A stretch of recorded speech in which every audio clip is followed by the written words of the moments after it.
embrace its academic and professional reputation that has trained over 15,000 professionals in 10 years. Embrace HITMAT's numerous professional programs from HND to BTech, BSc, and MBA in the schools of Business and Management Sciences, Engineering and Technology, and the School of Transport and Logistics.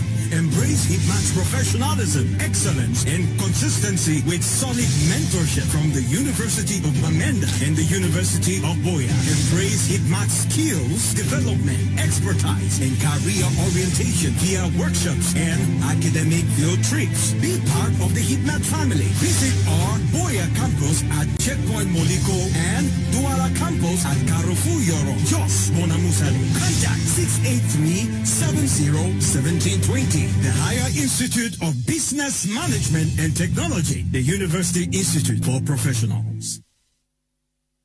Good evening, televiewers. You're welcome to this other edition of Prime Hour on My Media Prime. We this year are going to be talking agriculture, looking at what it would take to use agriculture to transform lives so that Cameroonians and Africans as a whole can live lives of prosperity using agriculture. And we are going to be using as a case study Afro Brains Cameroon, an agro-industrial structure operating in Cameroon. We got information of their existence and thought that we should get to them to share their experience and teach Cameroonians how they could use agriculture to make it and change their individual lives, community, as well as national lives. Why not changing the lives of Africans as a continent? We are discussing this with some staff of Afro Brains Cameroon, with headquarters in Yaoundé, I'm sure,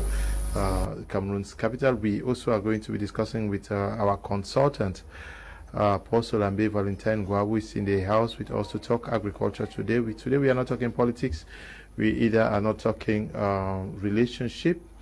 We are not talking financial, financial empowerment. We are talking agriculture. Our Paul Solambe Valentine Gua, this should be something unique and an aspect in our national life that has been neglected for so long. Yes, Mr. Good evening, televiewers. Good evening, my co-panelists. Good evening, Cameroonians and viewers of Prime Hour. It's always a joy to be here.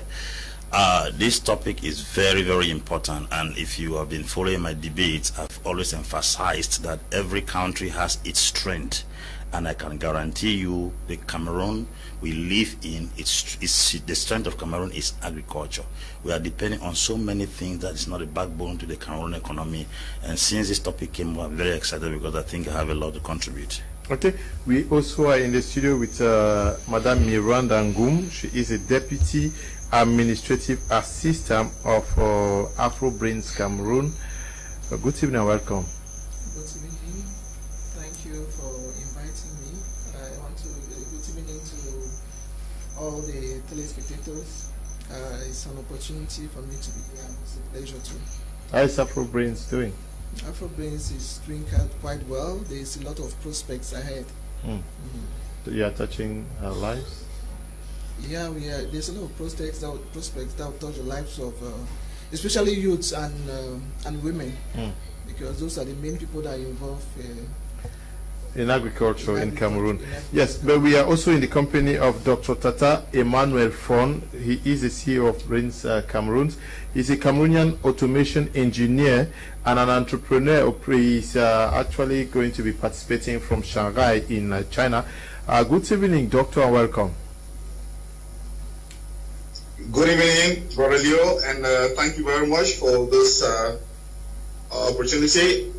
I'm really, really thankful for the opportunity that you are giving to us. I want to say greetings to all the other panelists. I'm really honored to share this platform to talk about agriculture, which is one of those things that form the pillar of every successful nation. Thank you very much for the opportunity. Yes, I will start with you. You are an automation engineer and entrepreneur, but you are also the brain behind the Afro Brain Cameroon. I want you to situate us how capital is agriculture to the Cameroonian African economy. Yeah, thank you very much for that very brilliant question. You see, every economy, and particularly that of Cameroon, wouldn't want to play with its agricultural sector, because if you have to reboot any economy from wherever it finds itself, agriculture will always find itself from where you can always start from. When you find, let's take a typical scenario, you find every month back home in Cameroon, people are paid salaries. And at the end of the month, you will realize that that same community where people receive salaries from are still waiting for salaries, which means that the people don't actually create any value. In order for any community to begin to develop, it has to begin to create values. And those values would be what will cause money to tally in that community, which will finance development. But if a community does not create any value, then that community becomes very, very volatile and very dependent. So Cameroon is no exception. So in Cameroon, we're beginning to look at the possibilities where we can be able to create values by producing, by transforming, by adding value to our natural, to our own agricultural harvests, products, so that it can help us to reduce the heavy load of import in agriculture. And when this load on import is reduced, of course, money is going to tally within the Cameroonian community, which will finance development. Yeah, what according to you has been the factor that has not permitted Cameroon and other African nations to take full advantage of these important values that agriculture, important position that agriculture could place on our national economies? Is it ignorance? Well, I think, to begin with, I think it's the educational system in Cameroon. It's the educational system and the perception that has always been around agriculture and farming as a whole. This negative that agriculture or farming is for poor people is what has made agriculture so unpopular.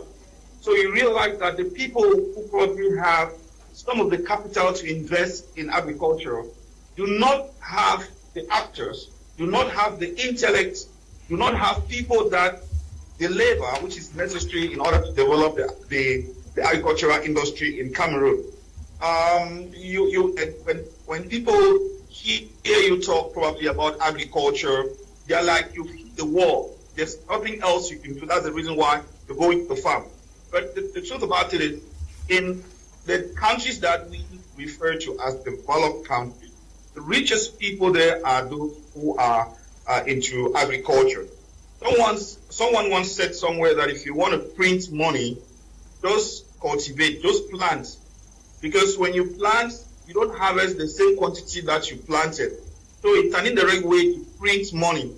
So our educational system back home in Cameroon has not really played a major role in encouraging young people, in making education that backbone which is supposed to be, in financing agricultural projects, in being able to support the companies or the initiatives that are developed in the agricultural sector. Because it is in developing, it is in encouraging, sometimes not even giving these institutions, these companies, these initiatives money directly, but by just creating an enabling environment for them to thrive, for them to express themselves, so that others, youth and women and other community actors can see that there is a lot of benefit, there's a lot of profit in engaging in agriculture.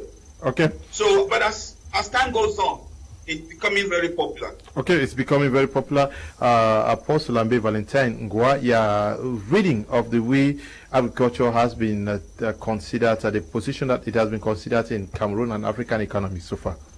Yes, I will begin by quoting the president of African Development Bank, who is an agricultural economist that's schooled in Ohio University in America, Kimbumi Adesina. He said $25 million is going to be taken from the African Development Bank to push into the agricultural sector, because agriculture is the market for tomorrow. The future of Africa is in agriculture. He said we import things we are supposed to produce.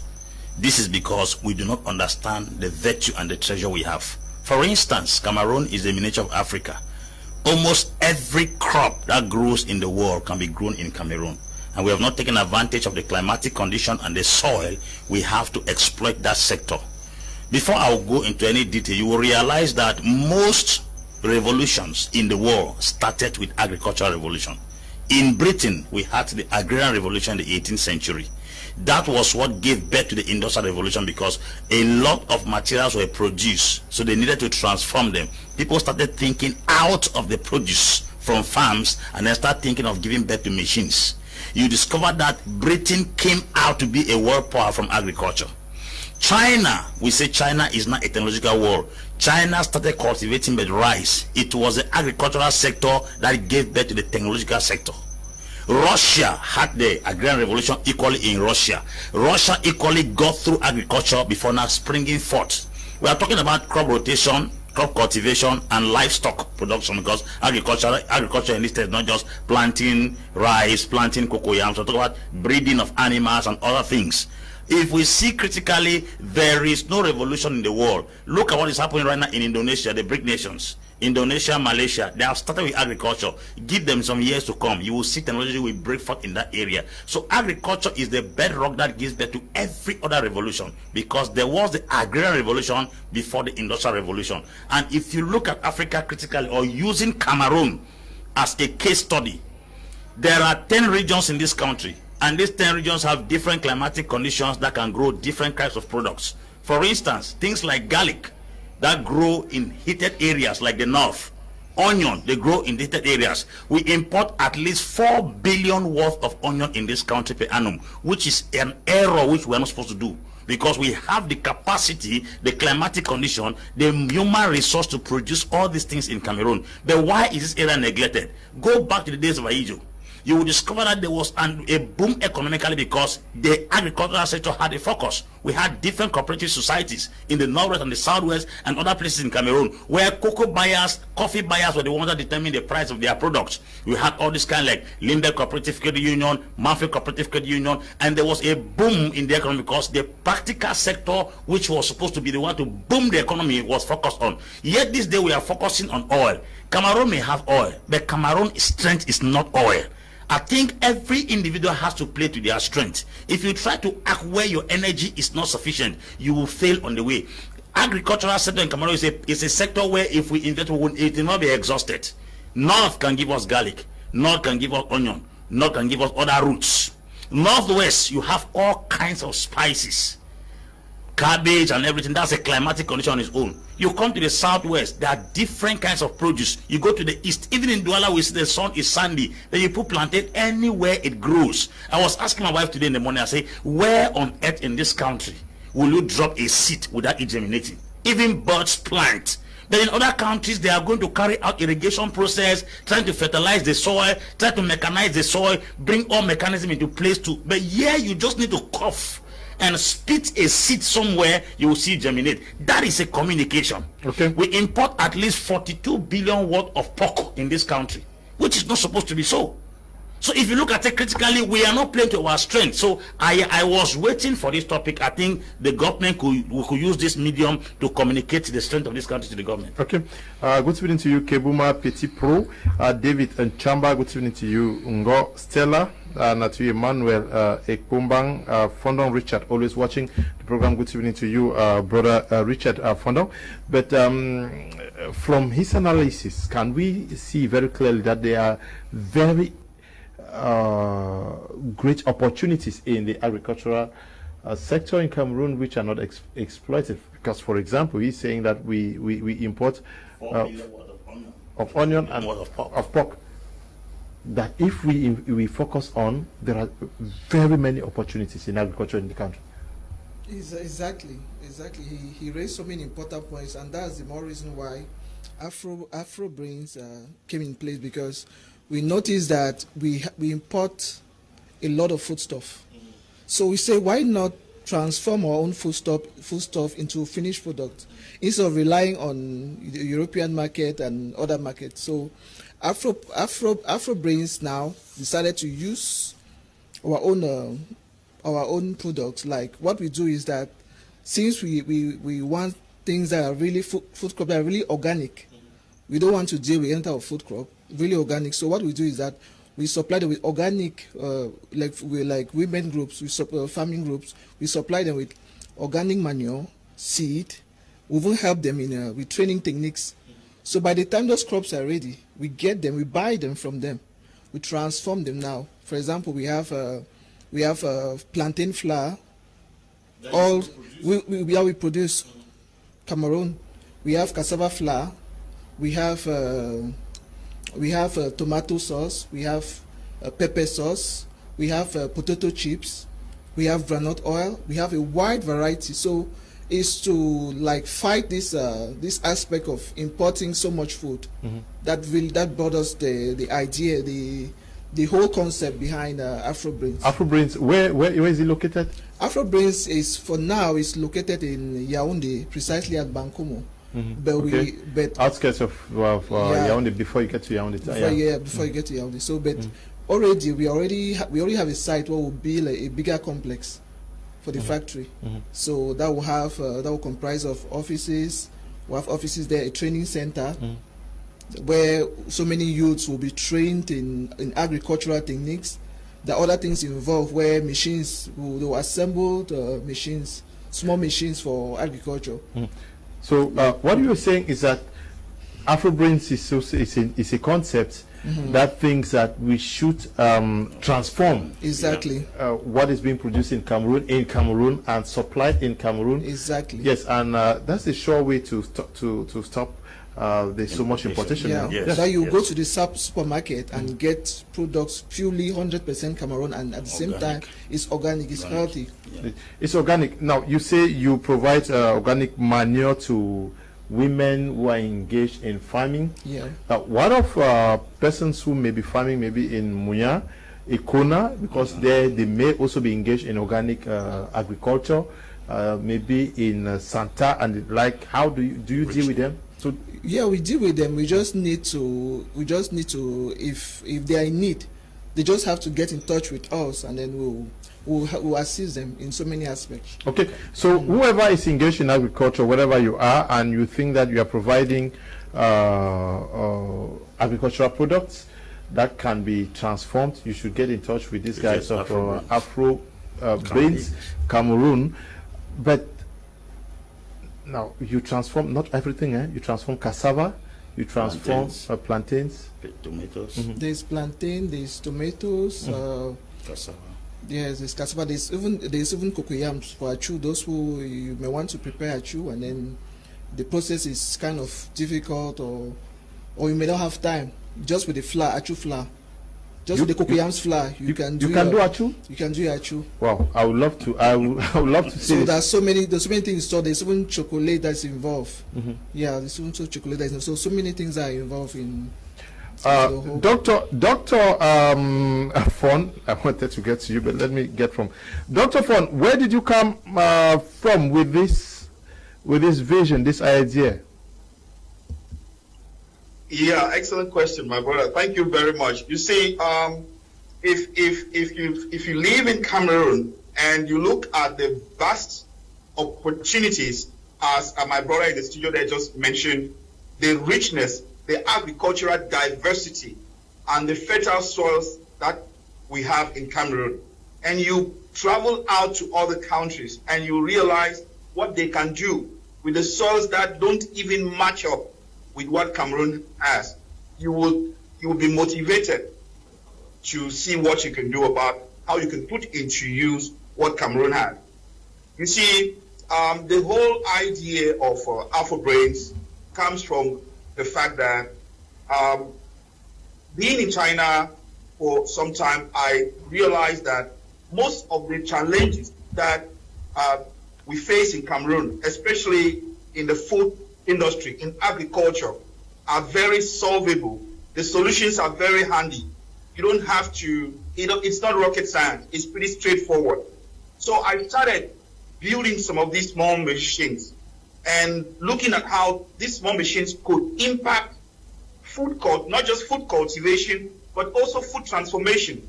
I went and did some research to find out, as my brother just mentioned a few seconds ago, the import volume of Cameroon's food industry. I realized it was just too much and the opportunities were vast.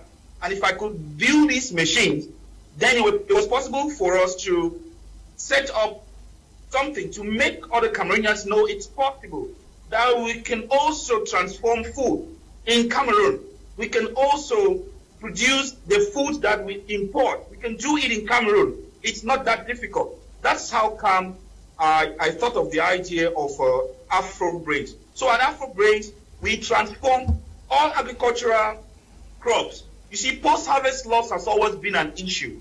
If you remember a couple of years ago, people were committing suicide in Cameroon because of the tomato venture that went south because of COVID. So if we had our factory at the time, what would have happened is we would have absorbed all these tomatoes and transformed into other forms, which would still serve. But because there were very few ventures into food transformation, these tomatoes got wasted and people lost a lot of money. So at Afro Brains, we can transform from tubers to grains to vegetables. What we do is that we work with the seasons, the harvest season. When we realize that it is a harvest season for a particular product, there is going to be a lot of post-harvest during that time. So we visit the local markets and we also talk with the local farmers. We collaborate with them to absorb some of these excesses from the local markets and transform into other forms and make available in the market. That way, we can solve the issue of post-harvest loss. We're also looking at encourage local women's groups. We collaborate with them in a win-to-win arrangement where we support them with manure, we support them with training, we reach them. It doesn't matter where they are. We are using this platform, if you permit us, to appeal to women's group and anyone who is involved in agriculture, in farming or food cultivation in any way, to get in touch with us so that we can be able to work together and look at the possibility of absorbing the harvest that they have and transforming to other forms. And of course, we will all share the profits that come. Because the challenge is that in most communities, in most local markets, most of the community members farm the same thing. So during the harvest period, these products meet in the market and there's excess in the market. That is where the post-harvest loss actually generates. But if we can be able to have that relationship with local farmers where we can reduce that quantity in the local market, then it will be of good use. So we don't only limit ourselves to the crops, we also work with young people who are interested in the rearing of chickens. We share day-old chickens. We have incubators. So we share day-old chickens to young people. And we try as much as possible to support them because we have byproducts from the factory which can help in the feeding of these chickens. So we support them with feed and those chickens. They just need to have the space so that we can put those chickens there. Okay. And they take care of those chickens. When they are ready, we still buy them and we transform them to other forms and we put them in the market. If you look at statistics, which had to do with the importation of chicken and fish and all that, you realize that we import so much of that, which is something we can produce locally and transform to other forms. It is interesting, my brother, to realize that about 60% of the world's arable land is in Africa, and about 60% of Africa is below the age of 25. What this means is that we have the manpower, we have the arable land, but what is the missing link there? And guess what? The energy deficit in Africa is huge. So you realize that there are so many opportunities that people can begin to come together. Just like we're talking about supporting the local women's group. This local women's group form cooperatives. That is the best way to operate. Forming small cooperative and working together. We work mostly with the small women's group because through those small cooperatives, those small women's group, it's easier to okay, Dr. Fon, I'll be coming back to you. Good evening to you, Osha Blink Bibi and Etue Gabriel Elung. Osha is asking why the choice of Yaoundé. We are going to come back to you when I get to you, Dr. Fon. But is this the way to go when you listen to Dr. Fon speak? Is this what we are supposed to have started 30, 40 years ago? Yes, I think production is in 3 dimensions. There's a primary, secondary, and tertiary production. And you know, any country that focuses at the primary level does not make any stride. Every country that's focused on the primary level has not made any stride in advancement. Cameroon has been at the very primary level, and even in school, when you remain at the primary level, your brain is low. So Cameroon is at the primary sector of agriculture, and we cannot make any impact. That's the reason why chocolate or cocoa, being seed, cocoa seed will leave Cameroon, go to Switzerland, we sell a kilo for 1,500, then the chocolate comes back here, we are selling a single portion of that chocolate for 1,700. That is to say, we are buying 10 times what we sold. Now, we are selling timber out of Africa as wood. Behind that timber, the back of the wood is medicine to a white man. It's a whole sector on its own, a pharmaceutical company. We have also the wood being transformed. The sawdust is used to make chairs back and sent to you. You still get that same wood. About 10 products come out of it. I met somebody who is producing nails. And I say, why are you so successful? I'm producing nails. I say, is it only nail you are doing? He said, it is not the nail business. It's the business of the nail. Then I was asking him, what is the nail business and the business of the nail? He said, the nail business is the production of the nail. The business of the nail is what the nail produces. The powdery substance that comes from that nail is being mixed with other substance to produce what we call anti-rust, which means behind that nail, there are 10 other products. I met a younger man who met me as an agronomist. He said to me, 300 products can come out of cassava. But we use cassava to cook fufu for 1 minute. Once we pound it, we are pounding ethanol, we are pounding flour, we are pounding so many things to swallow in 1 second and then go and defecate it. While somebody takes the cassava, enter into the lab, processes it. While you are selling a tuber of cassava for 500 francs, somebody is producing 20 other things out of that cassava, which means you can take a single cassava and then make 10,000 out of it. So we have a challenge in Africa because we are still at the primary level. And looking at what Afro Brain is coming to with, I think it's a very great initiative because we have that serious challenge here in Africa in processing materials. The reason why the Europeans shifted from agrarian revolution to industrial was because they needed machines to process what they produce. And when they processed it, they needed markets, so they began coming to Africa to look for where they would sell their product. That is the actual sense that every agrarian revolution has to give birth to an industrial revolution. How can we be planting crops for the past 30 years and we are eating the same crops and there is nothing? The president of Ghana recently said to the Swiss government that we are not going to be producing or exporting cocoa anymore again in Switzerland. We are going to be producing chocolate in Ghana. There is a young Togolese who traveled to Swiss, studied there, learned how to do the chocolate, and then they wanted to employ him. He refused. He came back to Togo, gathered local farmers, and then now he is doing the chocolate, and it comes from Togo. Very quality chocolate, good chocolate coming from Togo. That is, it has taken the chocolate, the cocoa from the primary level to the secondary level. The price will never remain the same again.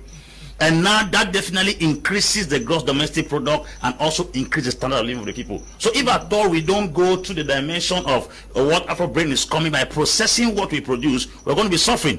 It is very shocking that you can take a basket of tomato and you sell it for 2,500. But if you process it, you can sell that same basket of tomato for 30,000. Because it is paste. Once they turn it into paste, they will put it in little containers. They say 100 per sachet. That thing of a basket can produce even 40 to 50 sachets of that container, which is sold for 2,500 somewhere, but when it is being processed, it can be sold for 5,000, which means we are doubling or tripling the price every time we process materials. The difference between Africa and Europe is primary and secondary. Okay, it's primary and secondary. Madam Miranda, how can young Cameroonians get full benefits of what you are proposing so that they can also transform their lives? Because like Dr. Fon said, most of the richest persons in most of these countries that we admire today are making billions out of agriculture. Okay. Thanks for giving the opportunity, because it's a very important topic, because we really want the youth to be involved.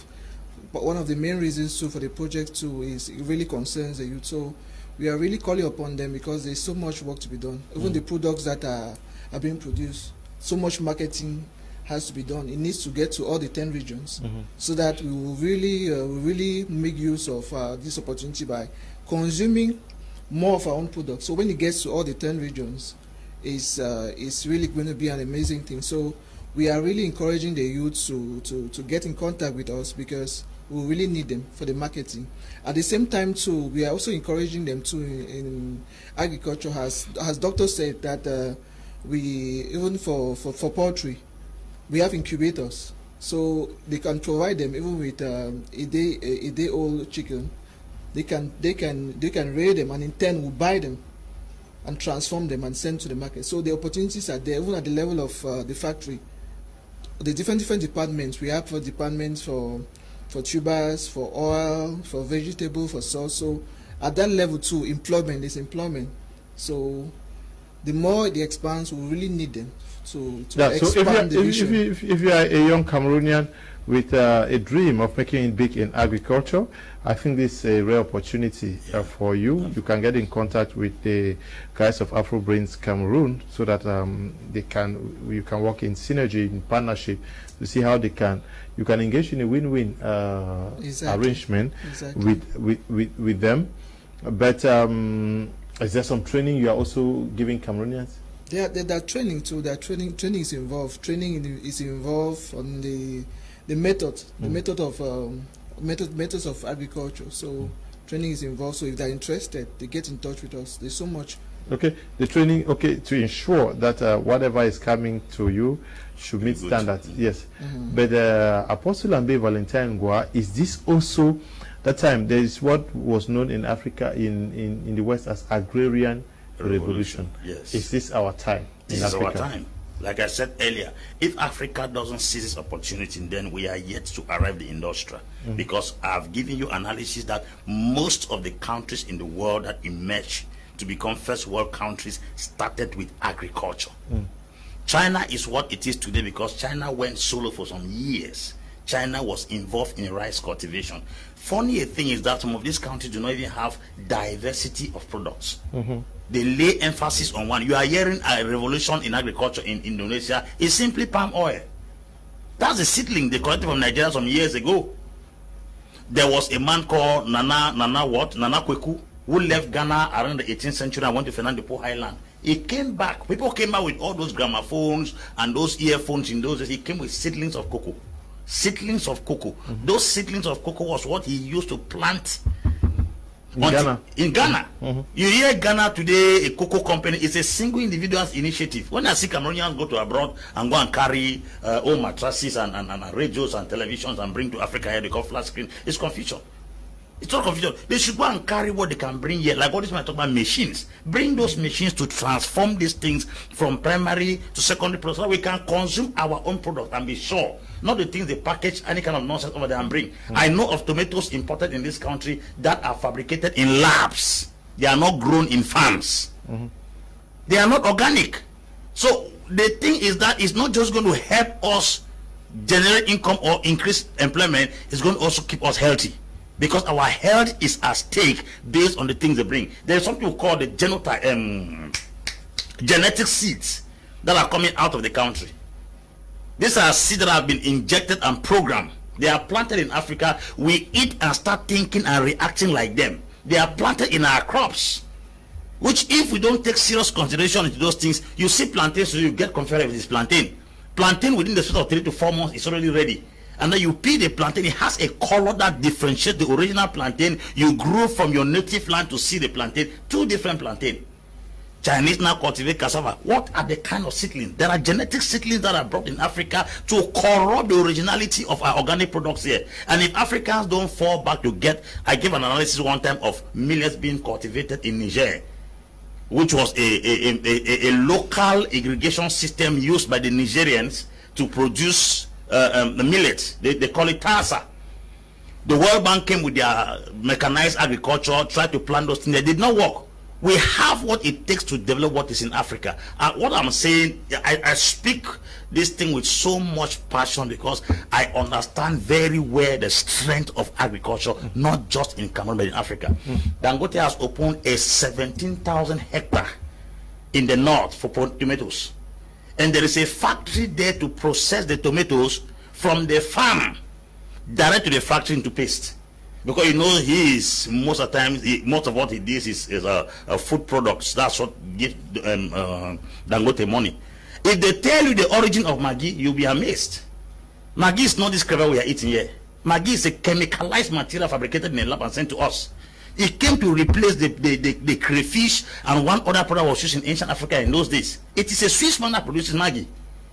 Now, if at all we are producing the things we need here in Africa, our health, talk less of the gain, the profit, we need to live in health. There's a high infant mortality rate and there's a high death in Africa based on what we consume. But funny thing, we have the best organic products in the world. How do you reconcile that? Okay, good evening, Mr. Liu, watching from Bamenda under serious light cut off Mbo. God love, we pray that light comes up.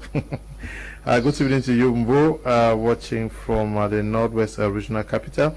Thanks, but please, where is it sold in Bamenda? That's where I'm based. Whoever is writing from Bamenda, can you just call the number I'm going to send to you to find out where you can meet them in Bamenda. This one says, good evening, sir. I'm Mr. Edward from Gabon. I'm very happy with the program this evening. Thank you very much, Mr. Edward. Okay, I want to say this is excellent initiative. Congrats to the initiators. I have a question to the initiators as well as an advice. What plans have they put in place to build local capacity and sustainability of the company?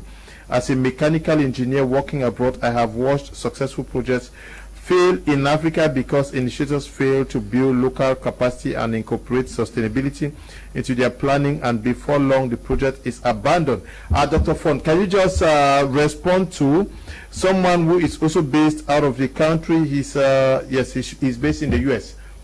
He's talking about sustainability and the building of a local capacity to be able to engineer and move this project to fruition. Yeah, thank you very much for that brilliant question. First of all, one of the reasons from research that has been observed which accounts for the closing or the shutting down of similar initiatives, especially when it comes to factories, is that you see sometimes when some of these organizations come from abroad, they come to Africa with initiatives, they think that Africans don't know anything. You know, it's like they don't appreciate what is on the ground.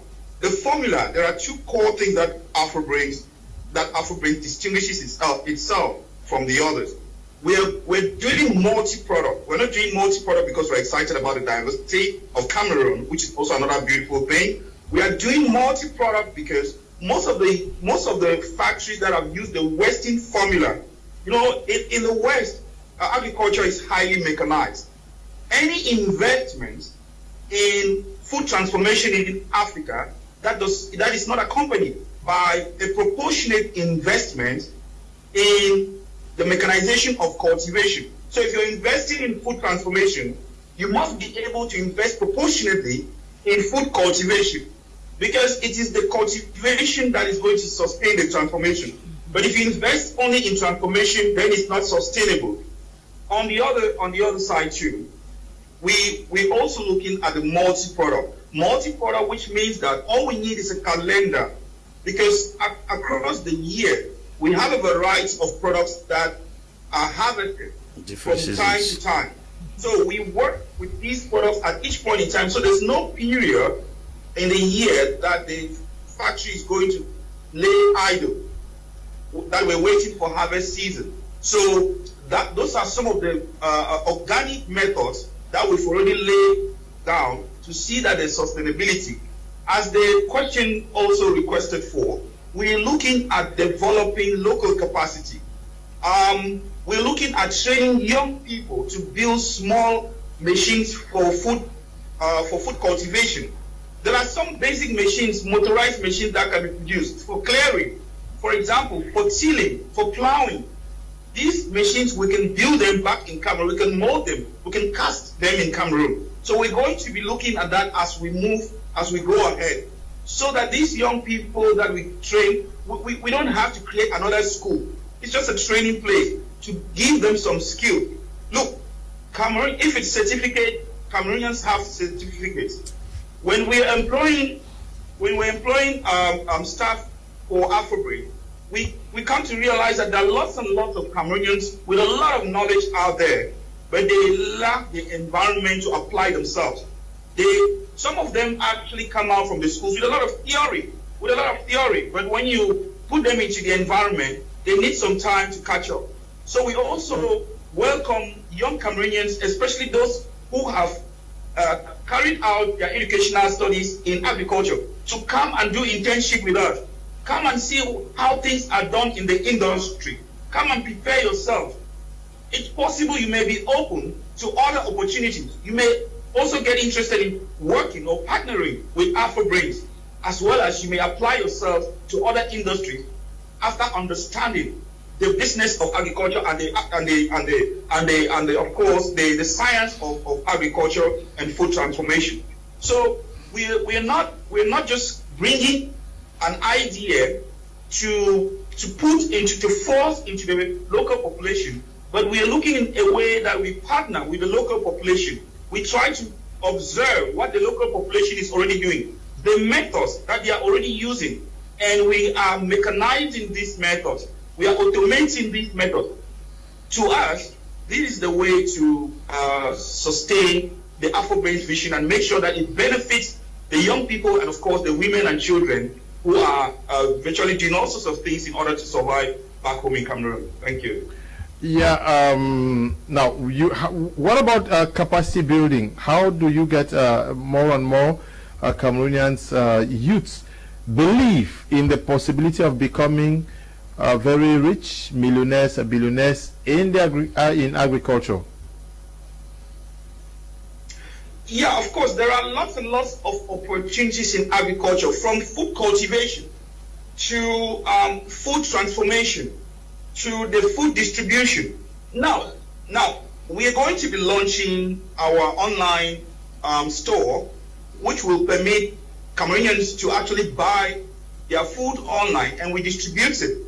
There are lots of, you see these motorbike riders who are idling around cities. We're going to be looking at the possibility to partner with them so that they can be able to deliver products to people who order from homes. We have a lot of traffic.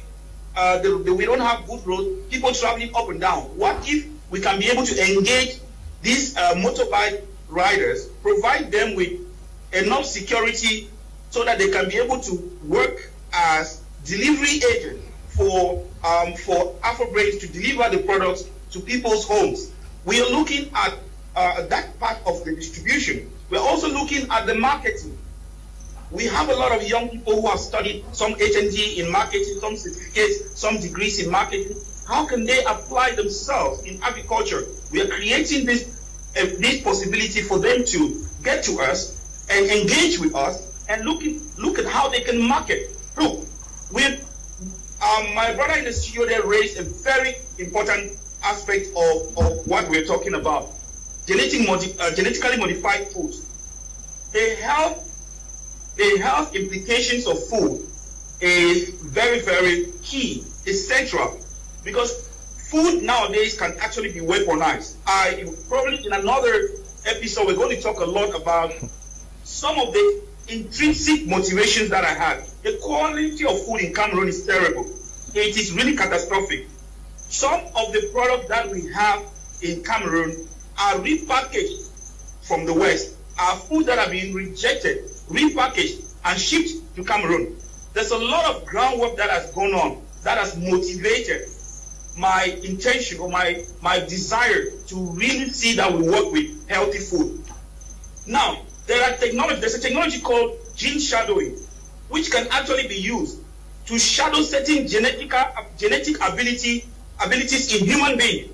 For example, I can provide food to Cameroonians, or people can provide food from the West to Cameroonians that can make them start having homosexual urges. It's possible. It's possible to do that. So if food can be weaponized against a population, what can't be done? There are technologies out there that people can transform food into a real workforce. So for us to be able to think ourselves, it's not just a matter of food security, but it's a matter of security. Because the health of people in a nation is a matter of national security. For us to stay healthy is giving assurance of our survival. So that aspect that he raised is something okay. About. Okay. Okay. We are very conscious that this is an initiative that can very well be sustained. Thank you. Okay, Dr. Fon. Good evening, Mr. Liu, and thanks for making us discover talents and brains on a daily basis. Our main problem in this country is continuity and sponsorship. I remember one time in the documentary over one of your rival channel, a young guy was shown transforming waste products to domestic cooking gas. After some time, we no longer hear about. Medino is now on paper. UNVDA is dying. The examples continue in short. Derek Walla is writing from Chang. Good evening to you. Derek, good evening, Mr. Liu. Nice topic. Please help me ask the lady what the plantain flour can be used for. It's Zita writing from Yaoundé, from Bamenda rather. Okay, plantain flour can be used. We have some people that are diabetic. So some of them, they use it as their own fufu corn. So like in the southwest region too, I think there's a particular meal that is prepared with plantain flour. So many people will identify them with the different flours. So used for baking. Okay. Yes, like potato flour too is used for baking. So Zita, you've gotten it. Those who are diabetic may prefer to go for the plantain flour fufu. Okay. This one says, I need their contact number of Afro Brains. Okay. I don't know whether it's your number that I should send to the public if they need it, or that of the CEO. You can send both numbers, my number and that of the CEO. Okay. Mr. Liu, your program is very educative. To the lady of Afro Brains, how can we of Southwest, specifically from Guti, benefit from your programs? Bente writing from Ofri Kabi. Okay. You can call them, but how can people who are in the Southwest, how can they benefit from what you guys are doing? From what we are doing, like for now, I don't know to buy the products or to get in touch with us. Maybe to get in touch and provide you with what organic. What we'll do is that we'll give our numbers, we'll give our website, but the numbers will be, I think they'll be much more better, so they can get directly in contact with us, and then we rotate them best. Okay, so if you want to get in touch with them to also get to get them share their experience with you, you can ask for their numbers. I'll send them to you. And Pastor Elijah from Canada, Mr. Leo, not the USA, Elijah Enoaku. Another question for Dr. Fon is he open to partnership investments in this project? Doctor, are you open to investments? Pastor Elijah is asking this question from Canada. Yeah, there is no over investment in agriculture. Like you said earlier, there are lots of opportunities that people can invest in. Okay, so there's no way we can say that the investment is already too much. So there are avenues. People can get in touch with us. I mean, our website, afrobrains.com. You just go to afrobrains.com. You have all the information that you need about Afro Brains. You can contact us. If you want to partner with us, we will look at your interest. What form of investment do you want to have with us? We can have that discussion. Look, it's not just all about the money. This is about being able to bring a better life to Cameroonians. This is about looking at the situation of the Cameroonian people. I mean, if you go to Douala, you go to Yaoundé, you look at what people do, all sorts of things to survive. This is also creating opportunities for Cameroonians to have some smile on a daily basis. We get too much bad news from Cameroon. We can also get good news. So, of course, we can work together with any person in good faith who would want to work with us. Just get in touch with us. We are open to work. It's not just about the money, but it's more about being able to reach out to the people, because we know the quality of food in Cameroon. We know how the food industry is in Cameroon. We know that there's a problem. Instead of sitting and grumbling, we are doing something about it. So those of us, those people who have seen that, who have also seen that there is a problem, they can join hands with us. Let us see how we can make it to reach all the corners, as people are requesting from Guti and all. Just get in touch with us. We will look at the formula with which Dr. Fon, I've sent your number to Elijah. He will certainly contact you to see if there's a possibility for you guys to work together. This one says, good evening, Mr. Liu and the crew. Where is Afro Brain Cameroon located in the country, and what does it take to be trained there? Emmanuel writing from Boya. Can I have the contact number? I'm sure you have the number there with you. This one says, good evening, sir. I'm called Marvelous. I love your program. Please, I wish to get in touch with the Afro Agricultural program. Okay. Yes, many young persons. If you are interested in joining them, you will just get their numbers. But Apostle Ambe Valentine Gua, agriculture has not been attractive to young Cameroonians for a very long time. How do we get them more motivated to be involved in this? Is it by providing them with these opportunities and telling them that, hey, many of those guys you admire out there are making it big from the farms? I think most of countries that have actually encouraged agriculture, it begins with the government policies. Okay. A lot of young people have written projects on agriculture and they are dumped at the Minister of Agriculture. While I do not totally condemn the Minister of Agriculture in Cameroon, because it's one of the ministers that has permitted the import of machines in Cameroon.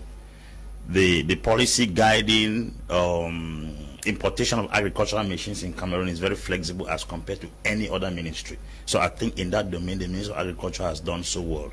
Now, if these machines are imported in the country to carry out agricultural production, there are people who need some subventions to carry out agricultural visions.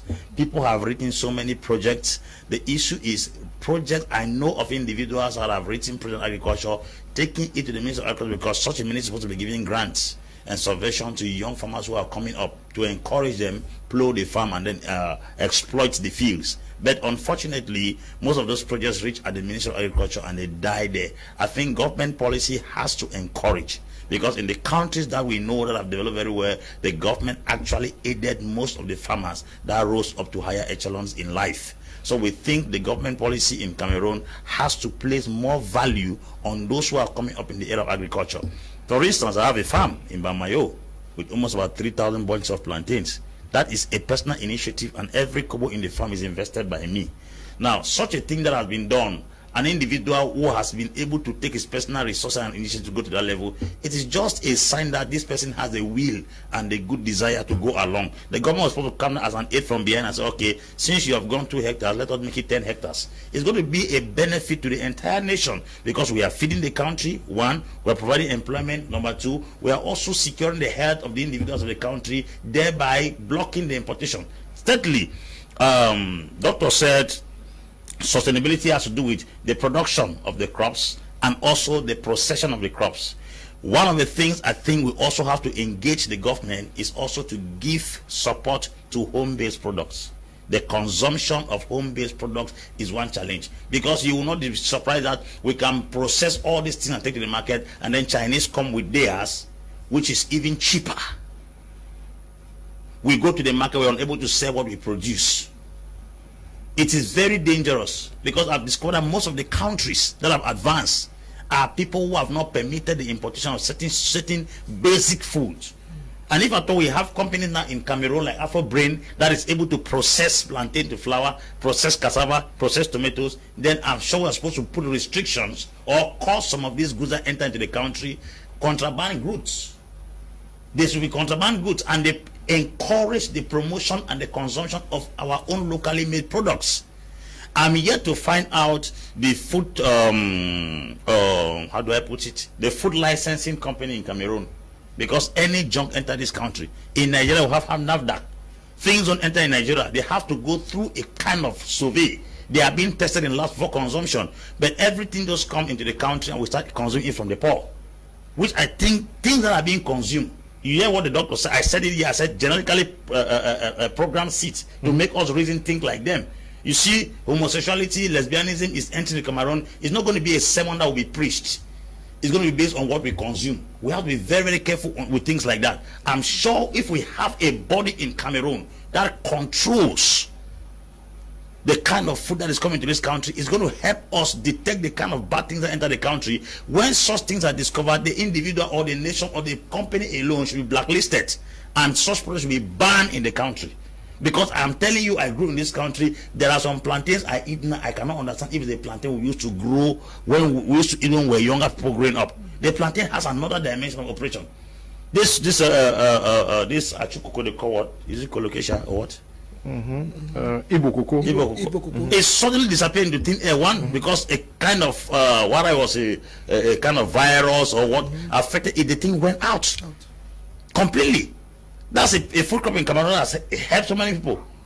So when we are talking about the health condition of Cameroonians, I think that there should be a body that is responsible for the verification of what we consume in this country. We have heard of certain biscuits that enter the country and certain milk. People drink it. It's something else. People go into labs and fabricate all kind of nonsense and then send to the market. People consume and they die. We don't know how many persons die because of bad food consumed in this country. And there are some other kinds of food that enter the country. They kill you slowly. As you are eating them, you are going down gradually. So I think all those things should be put into place. The government should see that they establish policies that help us consume what we produce, as well as ginger or energize or empower or subvent young people who are into the field of agriculture. It will boost up that sector. It will boost up that sector. Good evening, Mr. Liu. Please send me the contacts of Afro, so what it takes to join them. Okay. Julius from Boya says, good evening to you all in the studio. Kudos to Dr. Ngum and team. A wonderful initiative. Go ahead, Afro Brains. Juliet is writing from Boya. Good evening, everyone. My name is Ndam Gufo from Yaoundé. I'm interested in agriculture and would like to be trained in food transformation.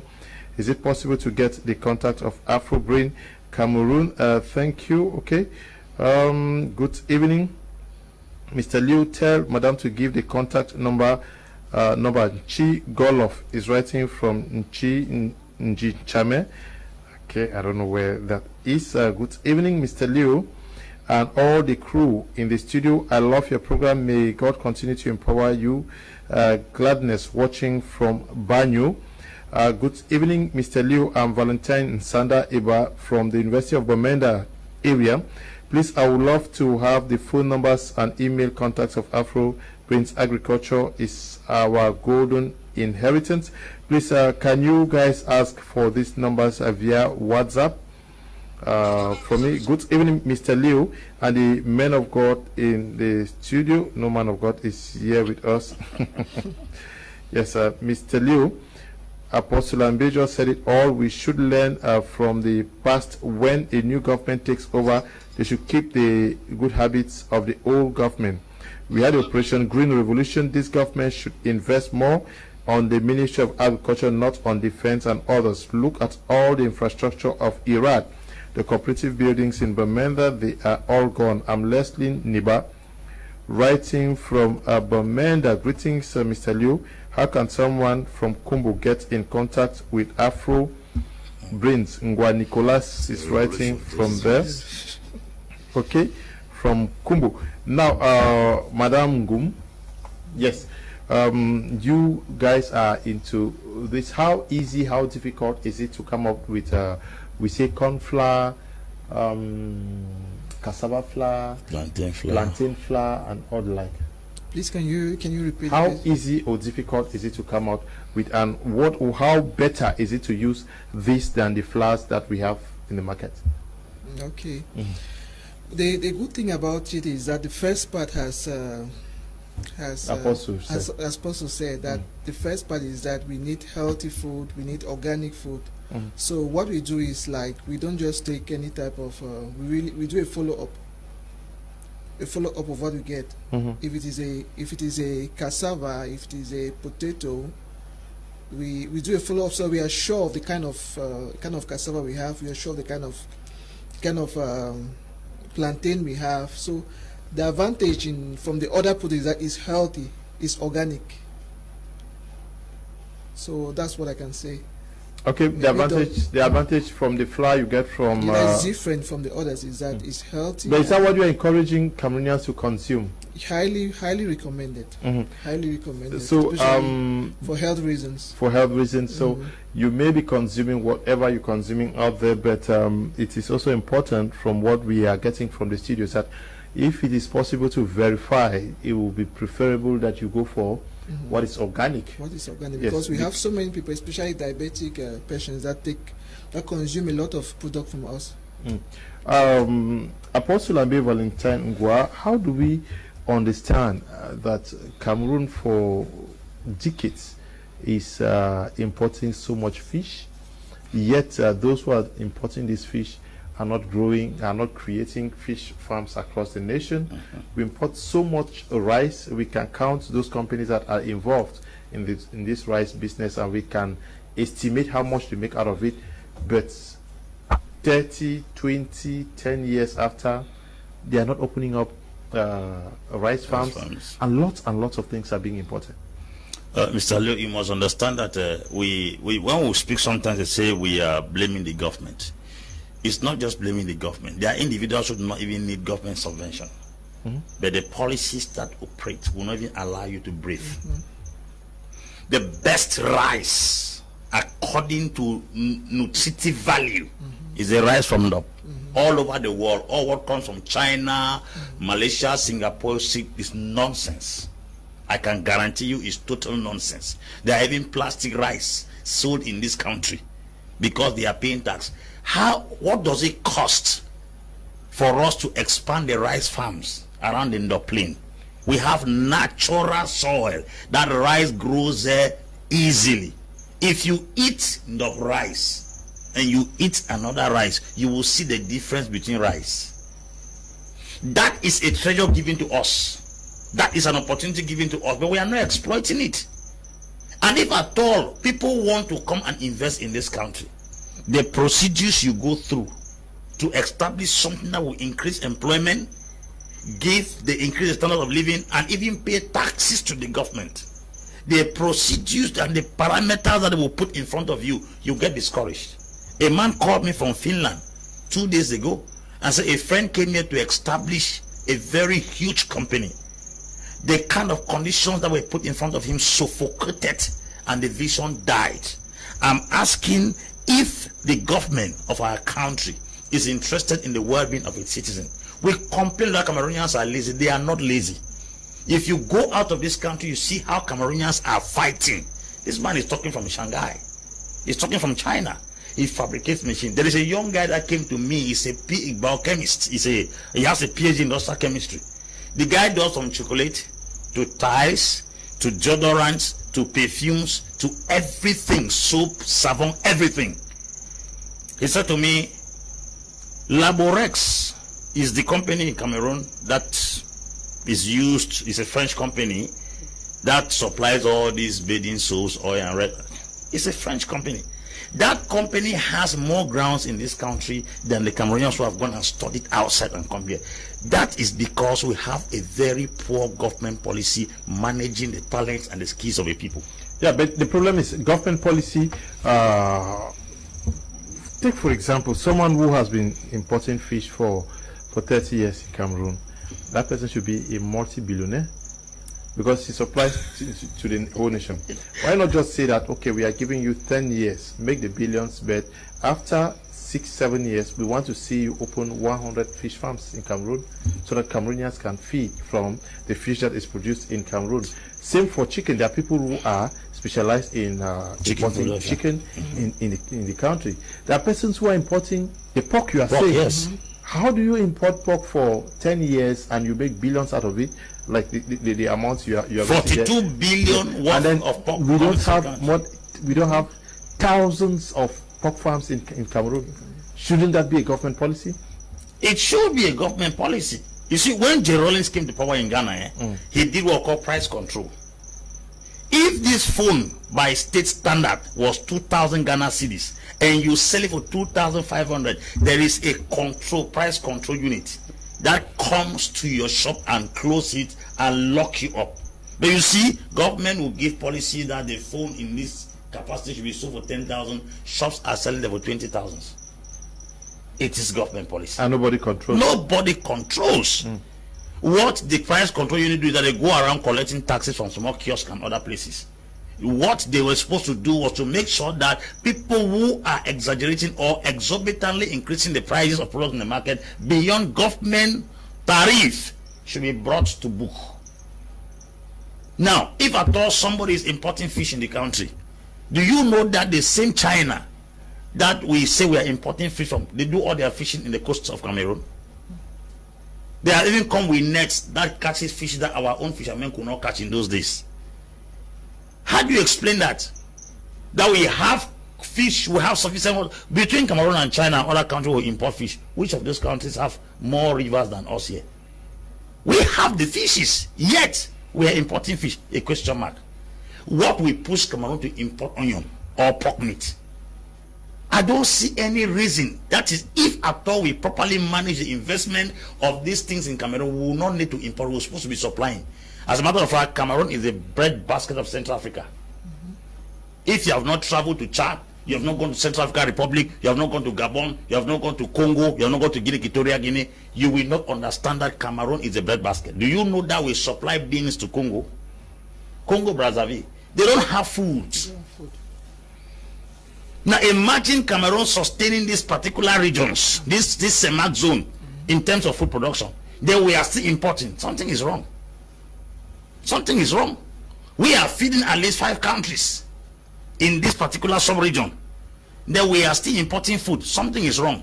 I am very convinced, like I said, we have 10 regions. And all, you know, first I said they used to say we could not grow pomme de France in Cameroon. I mean, the apple.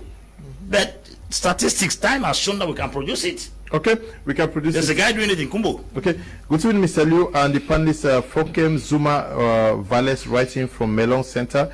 Just want to thank my mentor and model Apostle Ambe for his wise and transparent teaching on the topic of today. We need just 5 Cameroonians like him and we will go far in Cameroon. Thanks, Master. Okay, Apostle Ambe has gotten you. Daisy writing from Kumba says, good evening, Mr. Liu, and to all the panelists. I'm missing a lot. I can imagine how hot the studio is. Still no electricity in Kumba. Daisy, good evening to you. This one says, good evening, Mr. Liu, and to all the panelists. Okay, good evening to you. Good evening, Mr. Liu. Apostle Ambe is talking about Ndop rice. I'm selling it in the market with other imported rice, but people come and buy but the imported one. Please let us advise people to consume what is our own. Michelson is writing from Yaoundé. This one says, good evening, Mr. Liu and panelists. I'm enjoying the program. Thoughts with the frequent power failure. Please, for the contact of Afro Brains, Fonte Ernestine Tiembom, writing from Bamenda. Okay, good evening, Mr. Liu. Please, for the number. Christopher is writing from Douala.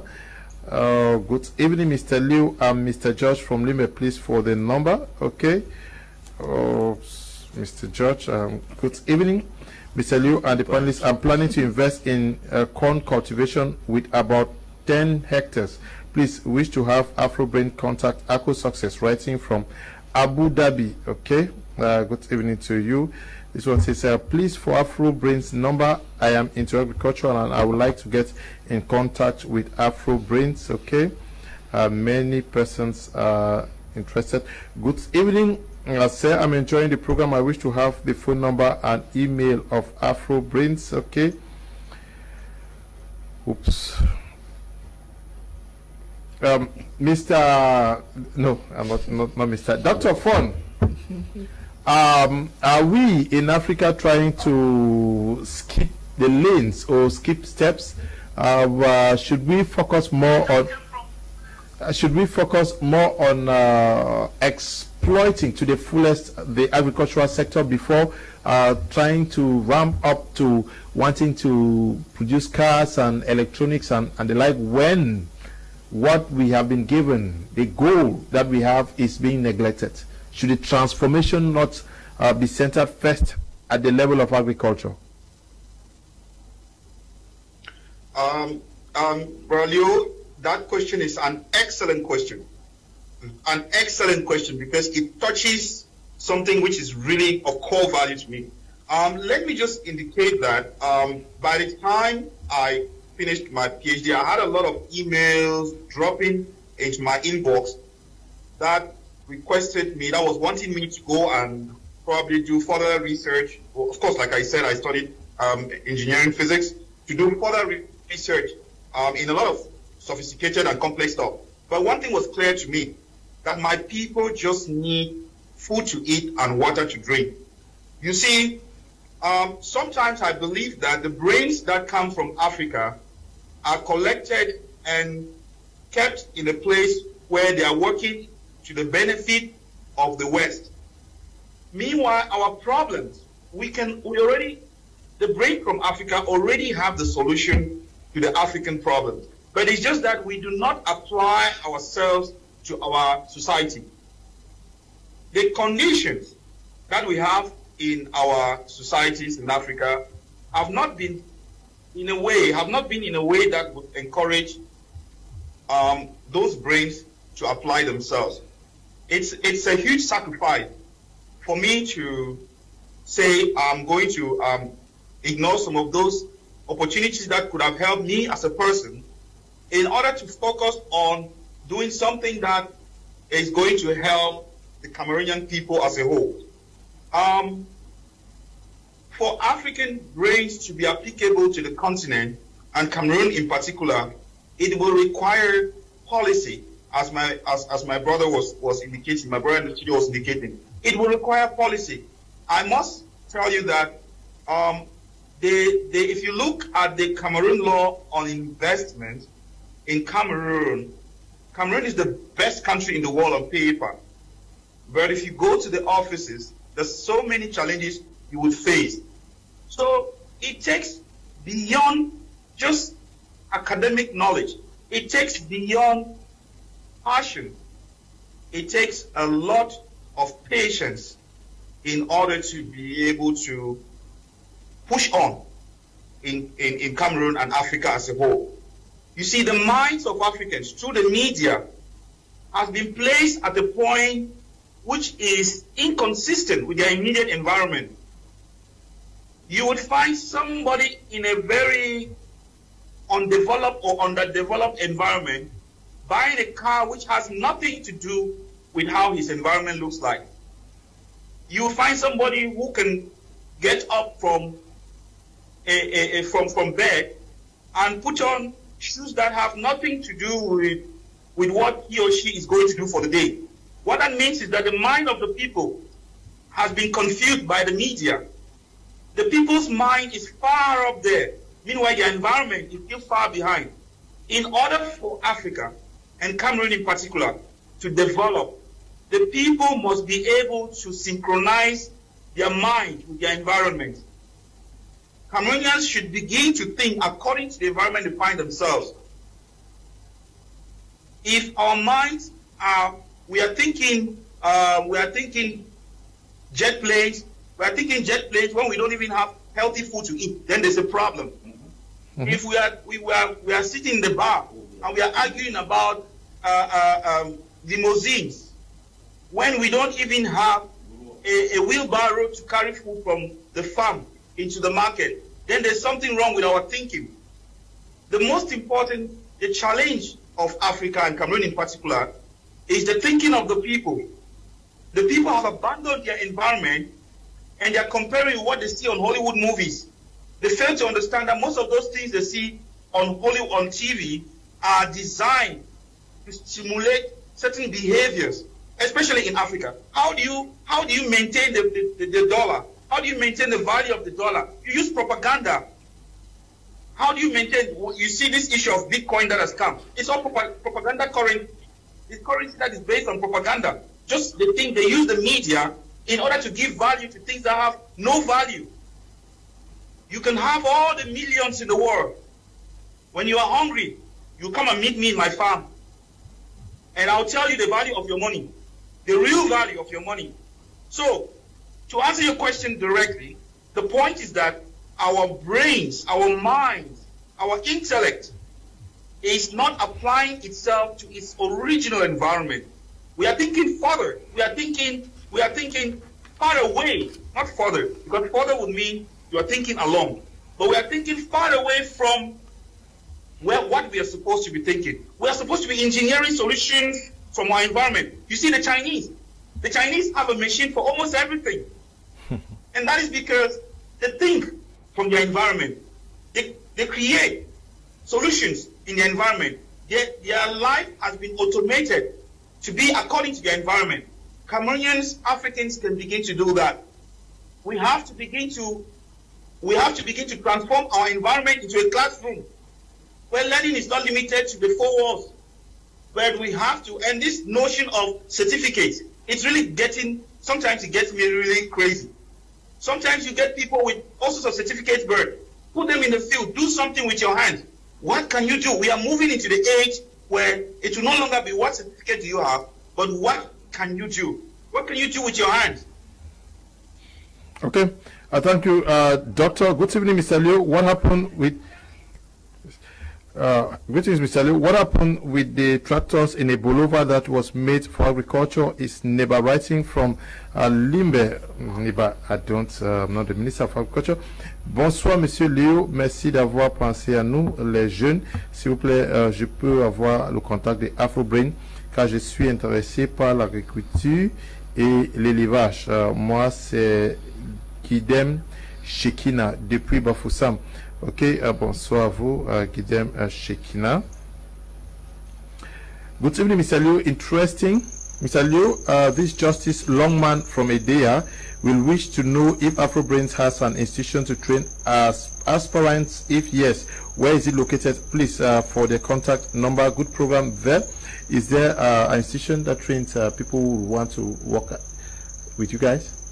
Yes. Or you are still working towards that? We are still working towards that. As I said, we already have a site where we are building a complex that will have a training center.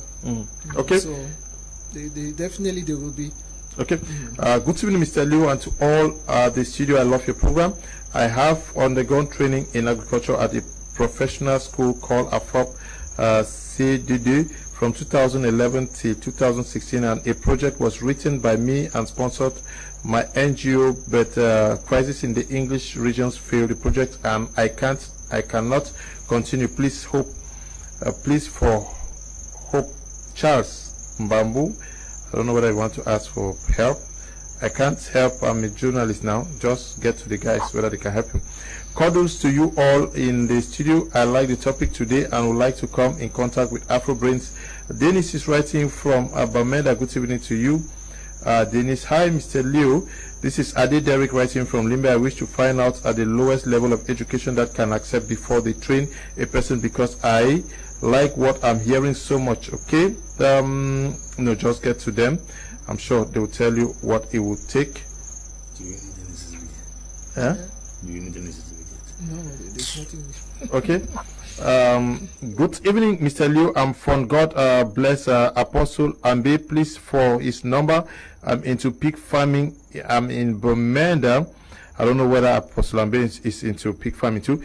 Good evening, Mr. Liu, and to everyone in the studio. I'm in poetry farming. Please, I would like to have the number of Afro Brains. Collins watching from Dubai. Good evening to you, Collins. Good evening, Mr. Liu, and panelists. What Apostle Ambe is saying concerning the advantage of domestically produced goods over imports is true. But Mr. Liu, do you know that imports are cheaper in this country more than more produced goods? You can name as many examples as possible. Eno Mulubat writing from Bomenda. Yes, that is why we need to mass produce home goods. Good evening, Mr. Liu. Please kindly give me the number of the brother who deals with agricultural machines from China. I'm Julius writing from Bafous. I'm glad to hear of Afro Brains in Cameroon. Good evening to the entire panel. I am Sone from Douala. The main problem faced by entrepreneurs in agricultural sector in Cameroon is lack of an enabling environment. How can this young entrepreneur flourish with high competition pressure emanating from imports? A country that wants to develop must think how to become independent. If nothing is done, there will come a time that the country will live at the mercy of other nations. The government should provide more enabling environment for most of our small entrepreneurs. Good evening to you. Good evening, Mr. Leo. Agriculture is our backbone of our economy, but we lack the education, good governance, and lack of road network and electricity. It is wisdom writing from Yaoundé. Good evening, Mr. Leo. Agriculture in Cameroon, especially small-scale farmers, have been abandoned to themselves. There is no incentive, very low prices, lack of farm-to-market routes. I have abandoned my coffee farm because of some of these problems. Ban Kwene is writing from Bamenda. Good evening, Mr. Leo. My own is, how come does Mr. Ambe know everything? Mr. Ambe has knowledge concerning all walks of life. Chai Collins Privada, writing from Bonaberry, is not Mr. Is Apostle. I need the contact of Afro Brains in Bamenda. Okay, please, you just get to them. Now, the Apostle Ambe. Now, well, from every indication, when you look at the volume of imported either rice, fish, and it tells that if one were to invest in agriculture, there is a ready market, because some people are skeptical. But if you were to sit back home and look at the quantity of goods entering Cameroon and are sold, it tells that agriculture is just a gold mine. Yes, agriculture is the gold mine of Cameroon. I can repeat it over and over, and I will sing it till I draw my last breath, until this government and our people turn and face the agricultural sector. We're not going to see the economic boom we are dreaming of. Create planes tomorrow, create cars tomorrow. If people are not fed very well, they will never have the brains to produce those things. We need first a strong agrarian revolution in this country. Shocking enough, Cameroon is not just the market for what it produces. Every country surrounding Cameroon in the Kmer region practically depends on Cameroon for supply. That is out of the context. If we go to East and West Africa, Mali, there's no food. Burkina Faso, no food. Liberia, no food. Sierra Leone, no food. Talk less of Niger. Those are countries that you know. Nigeria itself doesn't have food. It's not bragging. I've traveled to Nigeria. They have three things: fufu, gari, semovita, and they change different kinds of soup with rice. They are changing the soup, not food products. Spices themselves they do not have. So if Cameroon can be feeding Chad, Central African Republic, Guinea Equatorial, Gabon, and Congo Brazzaville, then feeding Cameroonians themselves, it shows that if at all we invest properly in agriculture, we are going to have market already in this region of Semak. People have gone to Rwanda. They don't have food. I mean food. They don't have food. East Africa doesn't have food. So if you look at it, the worst is the North Africa. You go there, there's practically no food there. So this Cameroon alone, oh God, Nigeria can boast of oil. That is their strength. Cameroon has oil, but it is not its backbone. We have both the intellect, we have the age group, because 70% of the population are youths. We have equally the markets, which we have. I mean, what is it that we lack? Let us go back before we ever found oil in this country. What used to sustain this economy? Look at the Northwest that people claim there's no oil there. What sustains the Northwest? Are there some minerals in the Northwest? But when you are talking about beans, corn, cabbage, carrots, potatoes, name it, you have to look up to the Northwest. You see trucks of different kinds are transporting beans and corn and potatoes and cabbage and carrots every single week from the Northwest region. And cattle from the Northwest region. You go to the north where it is the desert area, crops like this, root crops like onion, garlic, they grow in those places. As a matter of fact, we have no disadvantaged climate here. You come to the forest region in the south, you cannot talk. Anything you put there grows. Then talks of southwest with the alluvial farm from Cameroon. You cough cocoa seed, it produces a cocoa tree. You spit coffee seed, you are not planting, you are spitting it. You suck mango and just throw it carelessly, you are having a mango tree. Birds will carry pepper from one place to another in the air, it drops and starts producing. What are you looking for anymore? The climatic condition, we have Europe around Boya. We have the desert around the north.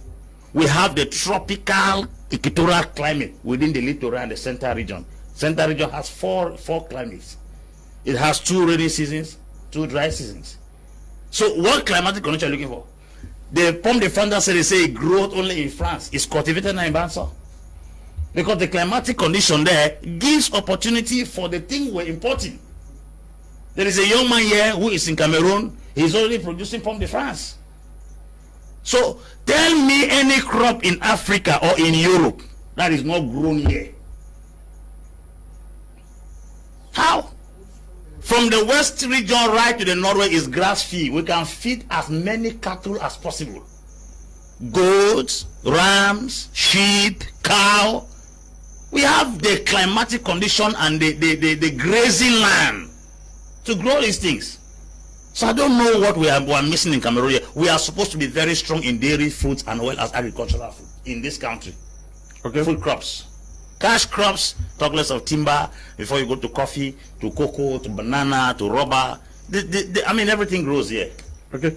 Good evening, sir. I'm Joel Akongda from Bamenda. I produce incubator machines of different capacities and need sponsors or farmers who wants to hatch eggs on their own. Please help me. I don't know how I can help you. Hello, Mr. Kum. Very interesting topic. Please, can I get Apostle Ambe's contact number? Onkunji is writing from Bamenda.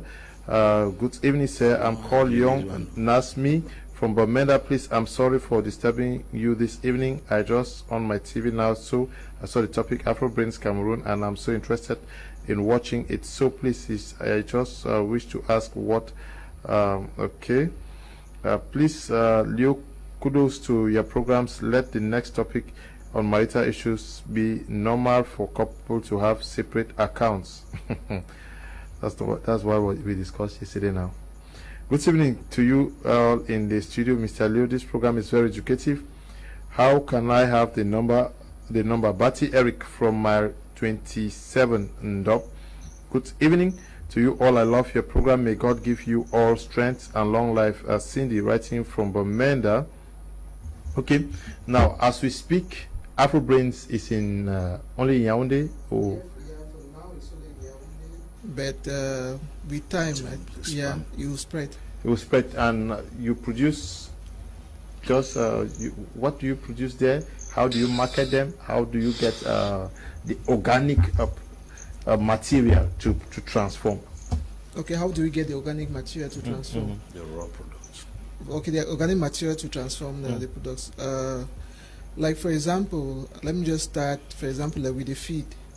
Like the feed, we have groundnut oil. So there are so many extras that are combined, and then already there we have organic feed for the chicken, for example, and then the others. So most of them is gotten through the processing, the leftover from the processing.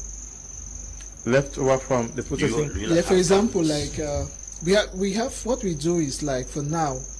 With time, we intend to have farms too. But what we do now, we just mostly go to local farmers and support them.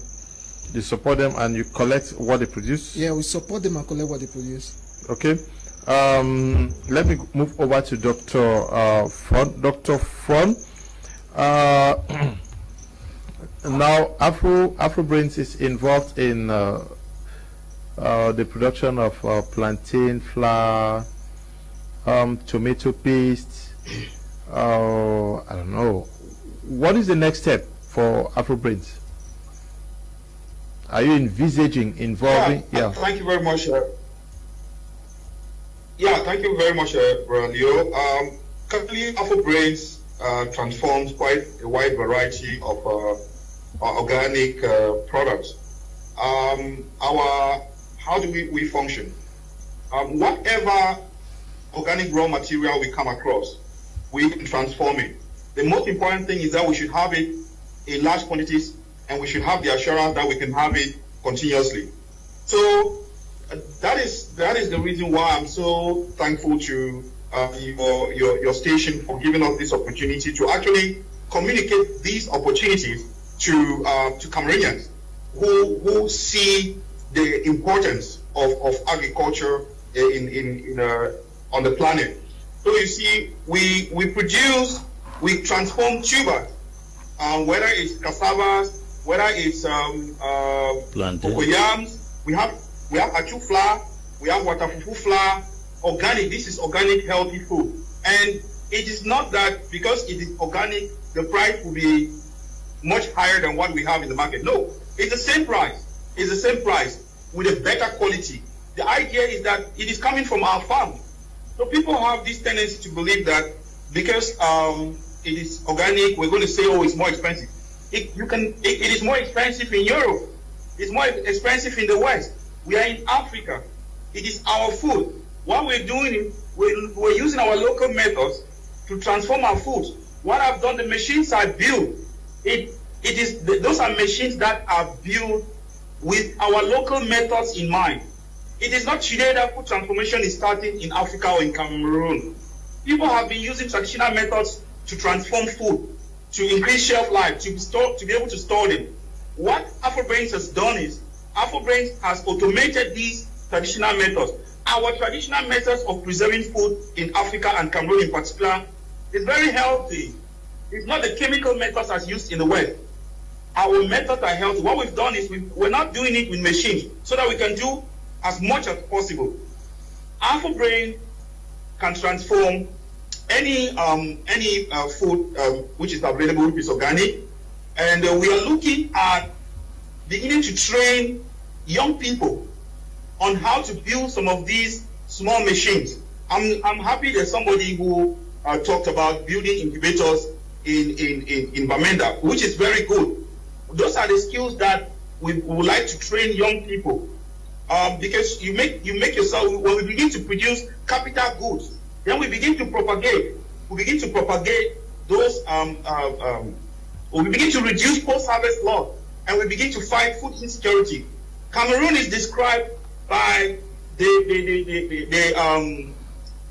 UN as being insecure when it comes to classification in food security.